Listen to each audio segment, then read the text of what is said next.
episode 32. Apa kau siap? Tentu saja. Mereka pun menaiki biang lala tanpa mereka sadari. Azil juga menaiki biang lala yang sama dengan mereka.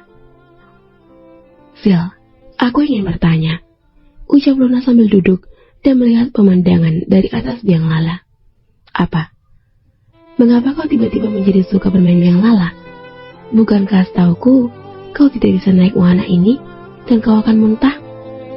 Ucap Luna heran menatap Azil yang kini terlihat biasa saja. Tidak ada apa-apa. Apakah aku salah jika sekarang aku suka naik biang lala? Ucap Azil mengalihkan pandangannya dari Luna. Tidak, kau tidak salah. Sementara itu Diva begitu bahagia menikmati suasana indah di atas biang lala. Sudah kubilang jangan terlalu antusias. Kau sekarang tidak sendiri. Ucap Dimas memegang tangan Diva erat. Ais, aku tidak antusias. Benar-benar tidak bisa dinasihati. Ucap Dimas terlihat kesal. Sementara itu Azil hanya menatap kosong langit berbintang. Sedikit pun ia tidak melirik Luna yang berada di sampingnya. Azil merasakan jika Diva berada di sana. Seiring itu bayangan di mana saat ia Sela dan juga Diva menaiki biang lala.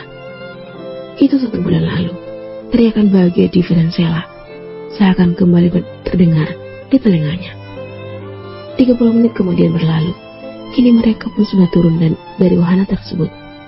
Setelah beberapa kali putaran. Kepalaku pusing, ucap Diva turun dari biang lala. Astaga, lihatlah dirimu. Dari awal aku sudah tidak ingin kau menaiki biang lala. Ucap Dimas khawatir memegang kedua bahu Diva.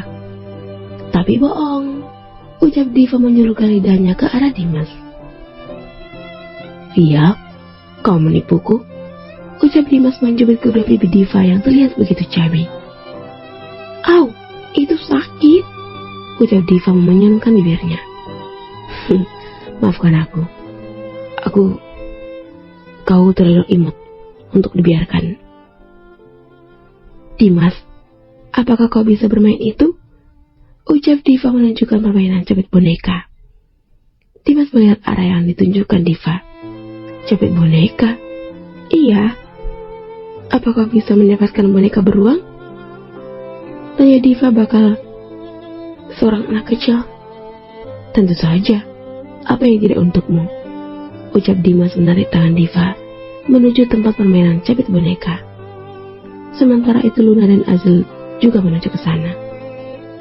Azil, ayo, aku ingin kau bermain capit boneka seperti dulu. Aku sudah lama tidak melihatmu bermain itu. Ucap Luna menarik tangan Azil. Baiklah. Ucap Azil tidak bersemangat. Ayo cepat, jangan sampai lepas. Dimas, ayo cepat. Ucap Luna begitu tidak sabar. Tadi selangkah Dimas juga jago dalam hal itu. Beberapa menit saja, ia telah mendapatkan 2 boneka beruang. Ini untukmu. Ucap Dimas memberikan 2 boneka beruang dengan ukuran berbeda dengan Diva. Aku mau 1 saja. Ucap Diva mengembalikan boneka yang lebih kecil dari Dimas. Mengapa kau memberikannya kepada aku? Aku butuh 1 saja. Ucap Diva memeluk boneka tersebut. Baiklah, kalau begitu aku akan memberikannya kepada babymu. Ucap Dimas berlutut di hadapan Diva sambil tersenyum manis. Bangunlah, apa yang kau lakukan? Tanya Diva bingung melihat tingkah Dimas. Kebetulan sekali pada saat itu Azil dan Luna tiba di sana. Azil menghentikan langkahnya saat melihat Diva dan Dimas di depan matanya. Hai baby, momimu tidak mau boneka kecil ini. Kalau begitu, om akan memberikannya kepadamu. Ucap Dimas. Meskipun Luna dan Azil berjarak tidak jauh dari Diva dan Dimas, tetap mereka tidak bisa mendengar apapun yang dikatakan Dimas dan Diva. Karena suasana ricuhnya taman hiburan tersebut. Tanpa berkata apapun, Azil kembali melangkahkan kakinya menuju Diva dan Dimas. Apa yang sedang kalian lakukan di sini? Tanya Azil bingung. Dimas pun kembali berdiri. Memangnya ada yang salah? Bukankah ini tempat umum? Ucap Dimas. Dimas, sudah. Aku lelah. Ayo kita pulang saja. Ya sudah, ayo. Ucap Dimas menggenggam tangan Diva. Diva, tunggu. Ucap Azel ingin mengejar Diva. Azel, kau mau kemana? Ucap Luna menahan tangan Diva. Diva tidak mempedulikan Azel yang memanggilnya. Yang jelas ia begitu takut. Saat bertemu Azel di dalam pikirannya, ia masih saja berpikir jika Azel akan mengambil bayinya meskipun itu belum lahir. Diva dan Dimas pun akhirnya masuk ke dalam mobil dan pulang. Dimas, apa kau tidak mau masuk dulu? Tidak usah, aku masih ada beberapa pekerjaan yang belum selesai. Ingat, kau jangan tidur terlalu larut. Ini mangga mudamu. Ucap Dimas memberikan mangga Diva dari jendela mobilnya. Baiklah, aku mengerti. Terima kasih banyak. Sama-sama, kalau begitu aku permisi dulu. Hati-hati, ucap Diva melambaikan tangan. Dimas pun kembali melanjutkan mobilnya. Di sisi lain, Luna, kita pulang saja. Lah, bukannya ini masih belum terlalu malam? Baiklah kalau begitu tinggal di sini hingga pagi tiba. Ucap Azel pergi meninggalkan Luna. Azel, tunggu. Apalagi, bukankah kau ingin tinggal di sini? Azel, sebenarnya ada apa denganmu? Aku baik-baik saja. Ucap Azel masuk ke dalam mobil. Kurang ajar. Sepertinya Azel benar-benar masih mencintai Diva, batin Luna. Masuk jika ingin pulang. Ucap Azel dingin. Mengapa kau begitu dingin kepadaku? Sudahlah, jangan memulai pertengkaran. Ucap Azel melajukan mobilnya. Luna yang tidak ingin hubungannya dan Azel semakin memburuk pun memilih diam, karena jika ia terus melawan, maka itu akan berpengaruh kepada rencananya. Saat dalam perjalanan pulang, tiba-tiba Azel menghentikan mobilnya. Kenapa berhenti? Tanya Luna bingung. Apa kau lihat itu? Tunjuk Azel kepada rumah yang memiliki pohon mangga. Iya, lalu kenapa?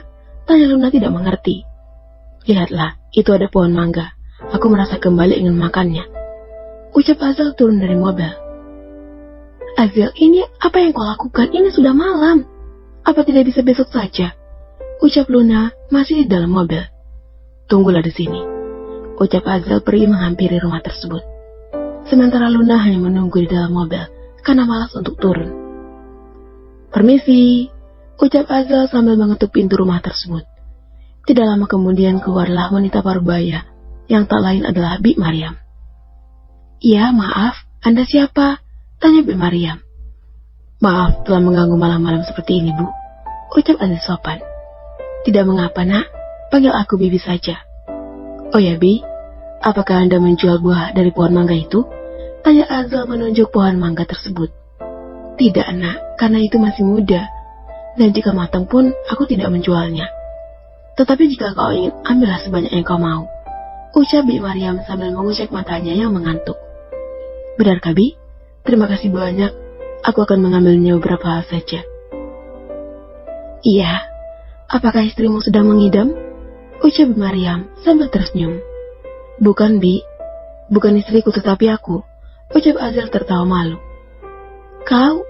Wah, aku tahu. Biasanya jika laki mengidam ini makan sesuatu tidak biasa. Itu bertanda jika istrinya sedang hamil. Kebetulan sekali 1 jam yang lalu, Non Diva dan juga suaminya datang ke sini untuk memetik mangga muda. Sepertinya banyak istri-istri yang hamil muda bulan ini. Diva, ucap Azel kaget. Iya, nak. Oh ya, kenapa kau tidak mengajak istrimu kemari? Ucap Bi Mariam yang melirik Luna yang berada dalam mobil. Anu, Bi, dia bukan istriku, dia adikku. Ucap Azel berbohong. Oh begitu, ya sudah ambillah. Kasihan jika dia menunggumu begitu lama. Azel pun mengambil beberapa buah mangga muda, lalu berterima kasih kepada Bi Mariam. Phil, kenapa lama sekali? Azel tidak menjawab sepatah kata pun. Ia hanya diam dan diam di pikirannya sekarang hanya ada Diva, dipedulikan dengan Diva. Phil, pelankan mobilmu, teriak Luna kepada Azel. Diam, bentak Azel. Seketika Luna membungkam mulutnya. Pikiran Azel menjadi kacau. Sekarang ia mengerti kenapa Dimas memegang perut Diva saat di taman hiburan tadi, dan mengapa Diva mual-mual berjalan sambil memegang perutnya.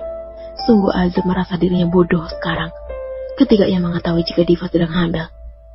Beberapa saat kemudian Azel pun tiba di mansion. "Turun," ucap Azel kepada Luna. "Apa kau tidak ikut turun? Aku masih ada urusan." "Kalau begitu aku ikut denganmu."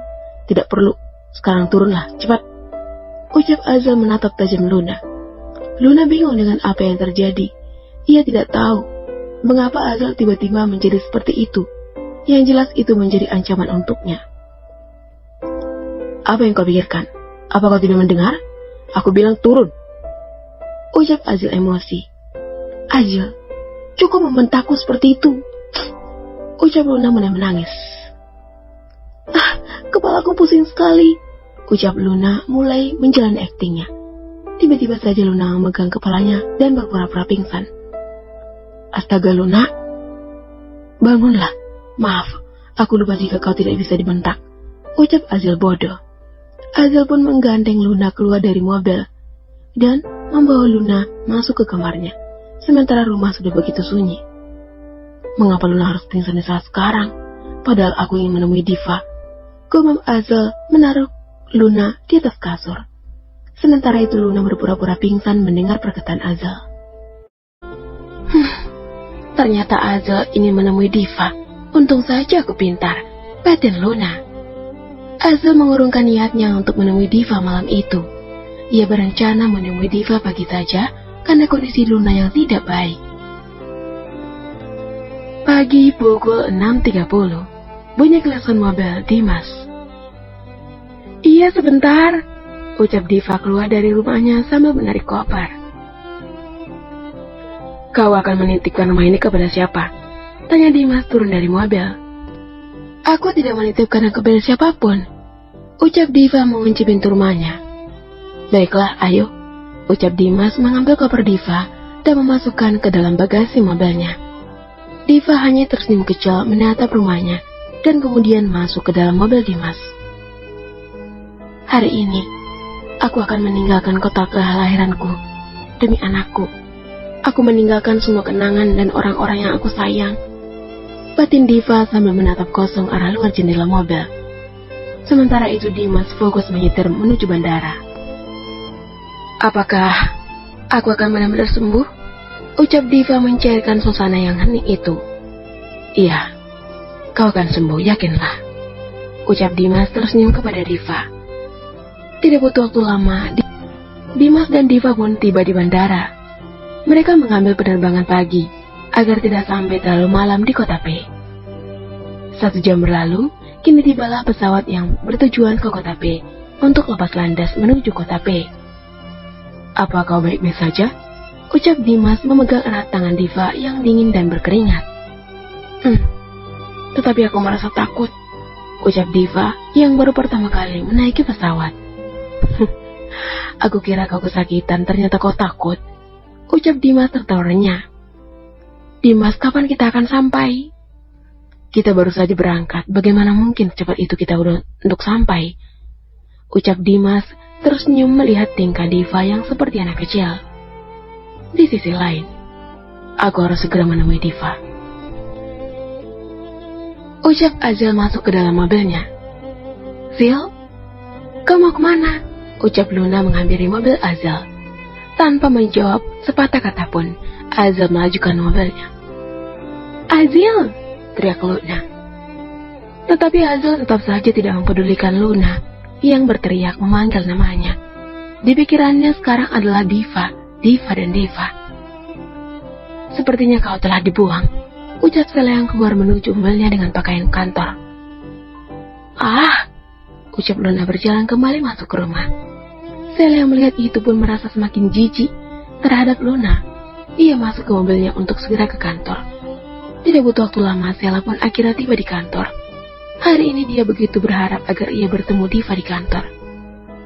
"Pagi semuanya," ucap Sela menyapa teman-teman kantornya. "Pagi," ucap semua yang ada di kantor. "Nona Sela," teriak Dewi dari arah meja kerjanya. "Ya Dewi, ada apa?" tanya Sela menghentikan langkahnya. Dewi pun menghampiri Sheila dengan membawa 2 buah amplop yang diberikan Diva kemarin. "Ini ada titipan dari Nona Diva," ucap Dewi memberikan 2 amplop biru dan kuning tersebut. "Apa ini?" tanya Sheila bingung. "Saya tidak tahu, Nona. Sebenarnya semalam itu Nona Diva datang dan memberikan itu kepada saya. Dia bilang agar saya memberikan amplop itu kepada Nona hari ini," ucap Dewi menjelaskan. "Mengapa seperti itu?" ucap Sheila menaikkan satu alisnya. "Maaf, Nona, saya juga tidak tahu," ucap Dewi yang terlihat juga bingung. "Baiklah, kalau begitu apakah ini untuk saya dua-duanya atau..." Iya, saya hampir lupa, Nona.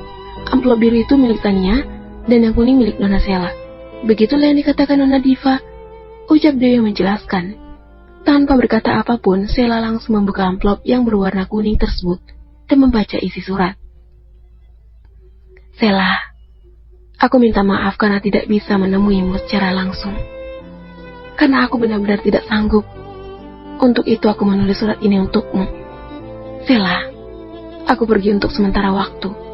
Tetapi aku tidak tahu kapan aku akan kembali. Aku menyerahkan tanggung jawab perusahaanku kepadamu. Aku mohon, uruslah perusahaanku sebaik mungkin. Maaf aku tidak bisa memberitahumu aku pergi kemana. Sheila, aku harap kau mengerti. Dan satu lagi, aku tidak bisa mengatakan alasan kepergianku kepadamu. Jaga dirimu baik-baik. Berhati-hatilah dengan Luna. Sheila, dia wanita jahat. Aku harap kau bisa menjaga Papa dan Bibi. Diva Afkar." Begitulah isi surat dari Diva. Perlahan air mata Sheila menetes membasahi pipinya. Semua karyawan yang melihat itu pun menjadi bingung melihat Sheila yang menangis akibat membaca surat yang diberikan oleh Dewi, yang katanya itu dari Diva CEO mereka. "Nona Sheila, Nona kenapa?" ucap Dewi bingung. Sheila tidak bisa berkata apapun. Ia hanya menangis dan terus menangis. Dewi pun berusaha menenangkan Sheila. "Nona Sheila, tolong jangan menangis. Kami semua menjadi bingung apa yang sebenarnya terjadi," ucap Dewi mengelus punggung Sheila. "Kakak ipar, dia meninggalkan kita semua," ucap Sheila di tengah tangisannya. Semua karyawan kaget dengan apa yang dikatakan oleh Sheila. "Maaf Nona, maksudnya?" tanya Dewi bingung. Sheila pun memberikan surat itu kepada Dewi. Dan karena ia tidak sanggup menjelaskannya, "Baca ini dan beritahu semua karyawan," ucap Sheila memasukkan amplop biru ke tasnya dan bergegas keluar dari kantor. "Apa yang sebenarnya terjadi?" tanya karyawan lain yang turut ikut bingung. "Tenang, aku akan membacakan surat ini kepada kalian semua. Dan semuanya harap diam karena ini penting," jelas Dewi. Sementara itu Sheila bergegas menuju rumah sakit untuk menemui Tania. Di sepanjang jalan mengendarai mobil, Sheila terus saja menangis dan sesekali memukul setir mobil akibat jalan yang macet. Di sisi lain, Azul memperhatikan mobilnya tepat di depan rumah Diva. Diva, aku mohon buka pintunya," ucap Sheila menggedor-gedor pintu rumah Diva, tanpa melihat gembok pintu yang tergantung jelas di pintu. "Diva, aku mohon buka. Kenapa kau merahasiakan kehamilanmu padaku, Diva?" ucap Azul seperti orang gila. Karena mendengar suara berisik, tetangga Diva pun keluar untuk melihat siapa orang yang terus berteriak. "Permisi Tuan, apa Tuan mencari Diva?" ucap tetangga Diva yang terlihat menggendong anaknya. "Iya Bu. Maaf, apa kau tahu di mana Diva?" "Saya sih tidak tahu. Tetapi tadi pagi saat saya sedang membawa anak saya keluar untuk menghirup udara pagi, saya melihat Diva dengan seorang laki-laki masuk ke dalam mobil dan juga membawa koper. Sepertinya dia ingin pergi ke jauh karena pintunya juga dikembok," ucap wanita itu menunjuk pintu Diva. "Pergi jauh? Seorang lelaki dan membawa koper," ucap Azul yang sudah tidak terlihat seperti orang gila. "Iya Tuan," ucap wanita itu bingung menatap Azul. Azul memegang gembok yang terpampang jelas di pintu Diva. "Terima kasih infonya," ucap Azul kemudian berlari masuk ke dalam mobilnya. "Dasar aneh," ucap wanita itu lalu pergi. Azul pun melajukan mobilnya tanpa tahu arahan yang hendak dituju. Ah, Diva, kemana kau? Beraninya kau pergi membawa calon anakku. Ucap Azul memukul setir mobil dan sesekali menjambak rambutnya frustasi. Begitulah Azul terus melajukan mobilnya dengan kecepatan tinggi, seperti orang yang sedang kesurupan saja. To be continue.